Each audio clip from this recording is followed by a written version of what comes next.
Hello ladies and gentleman, boys and girls.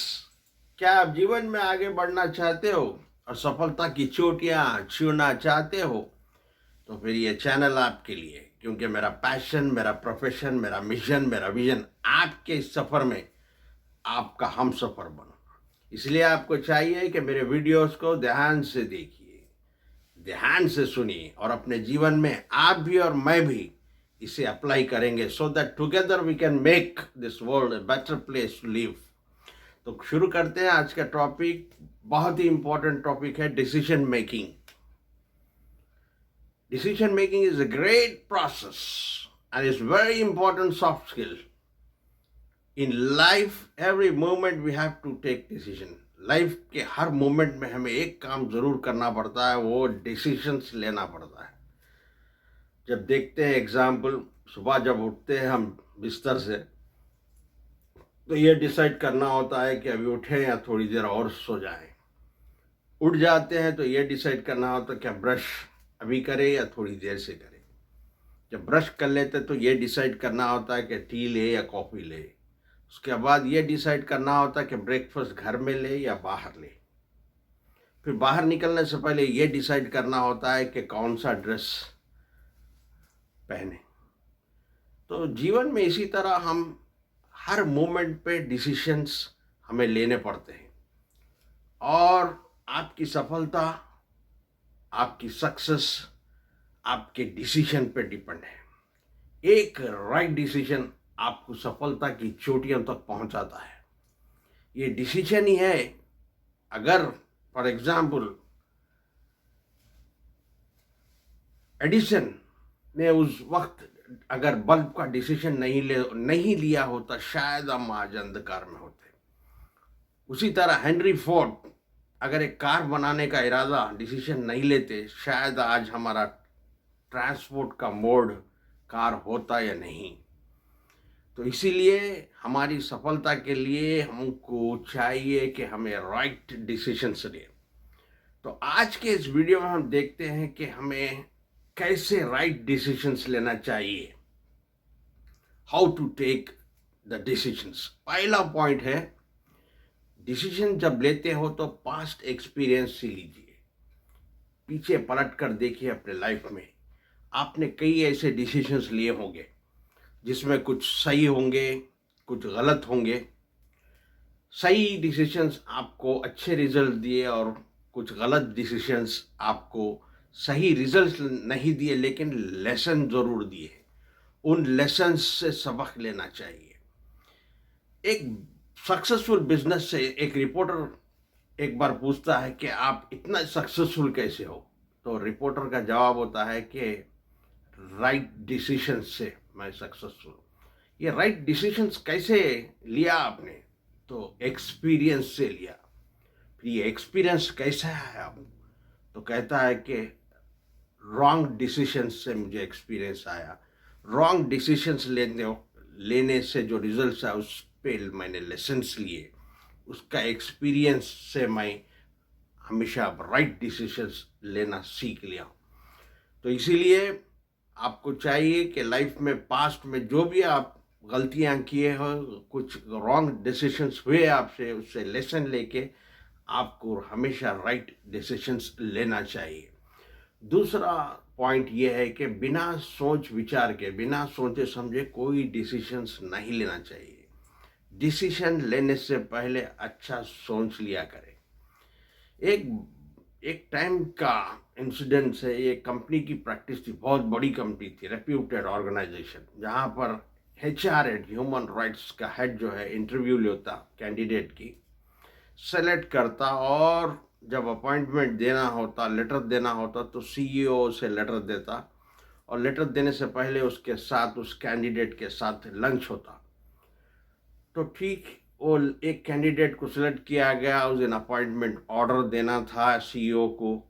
उस candidate के साथ लंच करता है। लंच से पहले एक सूप आता है, सूप सर्व किया जाता है। उस सूप को ये कैंडिडेट जो सेलेक्ट हो गया है, वो कैंडिडेट करता क्या है, अभी वो उसे टेस्ट भी नहीं करता, उसमें सॉल्ट डाल देता है, नमक डालता है। डालने के बाद पीना शुरू कर दो। जैसा लंच होता है उसके बाद वो एचआर को बुलाता है, सीईओ बोलता है मैं इस कैंडिडेट को अपॉइंटमेंट ऑर्डर नहीं दूंगा। तो एचआर पूछता है क्या हुआ, किस वजह से नहीं दोगे? तो सीईओ बोलता है ऐसा कैंडिडेट जो बिना चखे बिना टेस्ट किए नमक जिसमें मिलाया जाता है, तो ये ऐसा हमारे कंपनी के लिए बहुत नुकसानदेह है। ये हमारे कंपनी के लिए सूटेबल पर्सन नहीं है, क्योंकि अगर ये हमारे कंपनी में तो बड़े बड़े डिसीजंस लेने होते, अगर ये ऐसे ही सोचे समझे बगैर डिसीजन लेने तो ये हमारे कंपनी के लिए बहुत ही ठीक नहीं होगा। तो इसलिए सेकंड पॉइंट ये है, जो भी डिसीजन लेने से पहले आप सोच समझ के डिसीजन। तीसरा पॉइंट, जब डिसीजन लेते आपका मूड अच्छा होना चाहिए। आप अगर कभी अपसेट मूड में है, एंग्जाइटी, स्ट्रेस, डिप्रेशन में, उस टाइम पर आप डिसीजन मत लीजिए जब तक कि आप एक रिलैक्स स्टेट ऑफ माइंड में नहीं है। चौथा पॉइंट, ज़्यादा लोगों से एडवाइस मत लीजिए।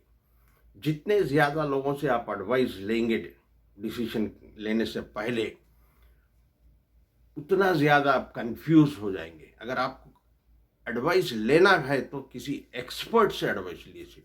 फॉर एग्जाम्पल, आप ये कार परचेस करना चाह रहे हैं, लेकिन आप एडवाइस रिक्शा पुलर से ले रहे हैं, तो ये काम नहीं करेगा, ये सही एडवाइस नहीं होगा। आपको एक्सपर्ट से लेना जो ऑलरेडी कार यूज़ कर रहा है। जो आप कार लेना चाह रहे हैं वो कार यूज़ कर रहा है कुछ सालों से और उसका एक्सपीरियंस आपसे शेयर कर सकता है।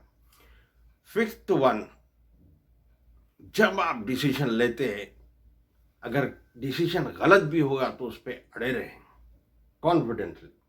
यहाँ पर मेरे प्रोफेशन का एक एग्जाम्पल आपसे शेयर करने जा रहा हूँ। एक एडवोकेट, बहुत ही मशहूर एडवोकेट जो अक्सर केस जीता करते हैं, एक दिन उन्होंने कॉल वर्क ज़्यादा था मॉर्निंग में, उसके बाद लंच किया, लंच के इमीडिएट बाद एक केस को आर्ग्यू करना था। वो आते हैं, बिना फाइल देके आर्ग्यूमेंट शुरू कर देते हैं। जो आर्ग्यू करते हैं, जो पॉइंट्स बोलते हैं वो जज के सामने, वो पूरे उनके खुद के क्लाइंट के अगेंस्ट में जा रहे हैं। क्लाइंट बड़ा परेशान होता, तो जूनियर आहिस्ता से इशारा देता कि आप जो कर रहे हैं बिल्कुल हमारे क्लाइंट अब गलत हो रहा है। तो समझ जाते हो, वो एक सेकंड के लिए रुकते हैं, पानी का ग्लास लेते हैं, थोड़ा पानी पीते हैं, उसके बाद कंटिन्यू करते हैं और कहते हैं कि अब तक मैं जितने भी कंटेंशन, जितना भी आर्ग्यू करा, ये जो है मेरे सामने अपोजिट का एडवोकेट कहने वाला है और ये तमाम के तमाम को मैं डिनाई करता हूँ। और एक के बाद वो एक डिसप्रूव करना शुरू करे विथ एविडेंस, और ये केस जीत गए। तो ये आपको होना चाहिए। अगर आप गलत भी डिसीजन लिए तो उसके ऊपर अड़े रहना होगा। और नेक्स्ट पॉइंट, इम्पॉर्टेंट पॉइंट है, एक किसी चीज़ पर आप डिसीजन लेना चाहे तो 2 कॉलम्स बनाइए। कॉलम में उसके एडवांटेजेस और डिसएडवांटेजेस लिखिए। फॉर एग्जांपल, यहाँ बोर्ड पर चार्ट पर मैं एक आपके एग्जाम्पल के लिए डाला हूँ। कार, आप कार लेना चाह रहे हैं और आप चेक करना चाह रहे हैं कार से मुझे लेने से मुझे क्या क्या फ़ायदे हैं, कार अगर मैं नहीं लूँगा तो क्या नुकसान है या क्या फ़ायदे हैं। तो जब पहली चीज़ ये आती है कि अगर आप कार लेंगे तो आप कार के ओनर बन जाएंगे, आपके पास कार होगी, ये एडवांटेज है। अगर आप कार नहीं लेंगे तो आप कार के ओनर नहीं होंगे, कार आपके पास नहीं होंगी, वो एक डिसएडवांटेज है। फिर आप कार लेंगे तो डिसएडवांटेज क्या है? नंबर 1, आपके पास जो पैसा अभी बैंक में लिक्विड फंड है सेविंग, वो खर्च हो जाएगी, माइनस पॉइंट है।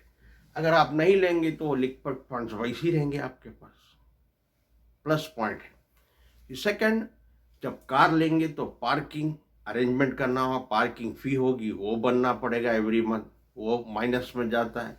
नहीं लेंगे तो पार्किंग नहीं है। कार लेते ही आपको कार का इंश्योरेंस शुरू हो जाता है, वो एक माइनस पॉइंट है। यहाँ कार नहीं, इंश्योरेंस नहीं। फिर कार लेते ही उसका मेंटेनेंस आपको करना पड़ता है। मेंटेनेंस के लिए यहाँ पर मेंटेनेंस, कार जब होंगी तो आपको गैस के लिए, पेट्रोल के लिए एक्सपेंसेस होंगे, यहाँ पर वो एक्सपेंसेस नहीं होंगे। तो ये तो कुछ मैं बताया हूँ। इस तरह हर चीज़ के लिए आप प्लस और माइनस पॉइंट्स डालिए, उसके बाद डिसाइड करिए जिसमें ज़्यादा प्लस पॉइंट्स है वो आप चूज़ कर सकते हैं। और अक्सर मुझे ख़ास तौर पर स्टूडेंट्स के सवाल आते हैं कि हम पैशन के लिए कैसा डिसीजन लें, पैशन को हमारे कैसा फाइंड आउट करें। इसमें बहुत कंफ्यूज रहते हैं लोग। तो पैशन को डिसाइड करने के लिए 3 फैक्टर्स बहुत इम्पॉर्टेंट। ये 3 चीज़ों में अगर आपका आंसर यस है तो समझ लेना कि ये आपका पैशन है। फॉर एग्जाम्पल, पहले ही चीज़, जो भी काम आप कर रहे हैं उसमें आपको मज़ा आना चाहिए, आपको कोई थकावट नहीं होनी चाहिए, तो समझना यह एक इंडिकेशन है कि आपका पैशन है। दूसरा, जो काम करने में पैसे भी अगर आपके नहीं मिल, कोई पैसे नहीं मिल रहे आपको, फिर भी आप वो करना चाह रहे, तो समझना कि ये आपका पैशन है। तीसरा, आपके पास इतना पैसा है कि आपको कोई काम करने की ज़रूरत नहीं है, फिर भी आप वो काम करना चाह रहे। अगर ये तीनों पॉइंट में आपका आंसर यस है तो समझिए यही है आपका पैशन। और एनएलपी कैसे हेल्प करता है हमें डिसीजन मेकिंग में, डिसीजन लेने से पहले। फॉर एग्जाम्पल, एक बिजनेस आप ओपन करना चाह रहे हैं, समझ में नहीं आ रहा कि ए बिजनेस शुरू करें या बी बिजनेस शुरू करें, तो आपको क्या करना चाहिए? आपको विजुअलाइज करना चाहिए।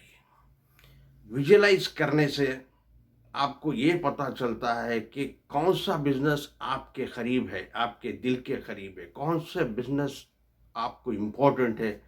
ये पिक्चर्स यानी मॉडलिटी से मालूम होता है। ये पिक्चर को विजुअलाइज करिए, उसे देखिए, वो क्या कलर है उसका, क्या साउंड्स आ रहे हैं, कितना करीब है आपके। फिर बी देखिए, बी को जो भी आपके करीब, जो भी विजुअलाइज करते, जो पिक्चर आपको करीब दिखता है, जो बिल्कुल कलरफुल दिखता है, ब्राइट दिखता है, बोल्ड दिखता है, बिगर साइज में दिखता है, समझ लेना कि ये आपके दिल के करीब है और इसे आप इम्पोर्टेंस दे रहे हैं।